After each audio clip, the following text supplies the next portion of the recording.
Бийик зоолордо, ак мөңгүлүт тоолордо ата баба мелим жашаган. Байыртадан элим кылымдарга өчпөй, ата мекен көчүн улаган.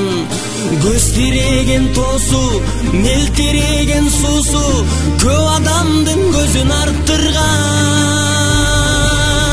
Берекелүү